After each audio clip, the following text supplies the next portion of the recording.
مباراة ختامية في دور المجموعات. الحمد لله رب العالمين الفريق وصل للنهائي.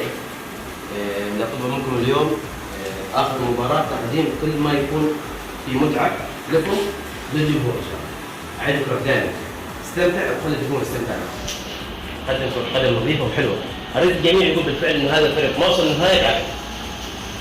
وبمن حضر اليوم الأساسي أو في الكباتن ممكن دخلوا لاعب أول مرة يكون على أساس اليوم، ما عندكم أي مشكلة.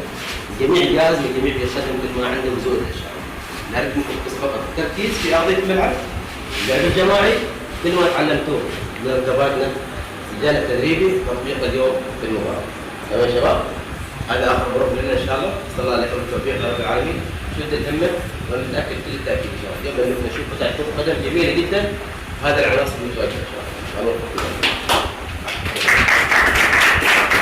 كلنا حضور وأيضا مبروكين بالوصول للنهائي، وأنا ندل على جهودكم وتركيزكم ومتابعتكم، وهذا الشيء المطلوب. دائما أكاديمية العلوي هي منافس، هي يعني نظامي، هي أشياء ما ممكن أن نحن نتنازل عنها كمستوى، نتيجة، كنظام، كتركيز. هذه الأشياء من أساسيات الأكاديمية.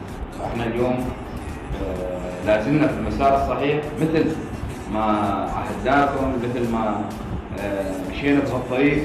إذا احنا صحيح في أخطاء، صحيح في أحياء، في أشياء لابد نحن نراجعها. وتعرفون نحن عندنا مباراة بالتالي نتابع المباراة الأخرى. ما في إن كل واحد يقدم مستواه، إن احنا نكون قدام النهائي إن شاء الله. واضح شباب؟ بارك الله فيكم، أقدم لكم كبيرة، أتمنى لكم التوفيق إن شاء الله.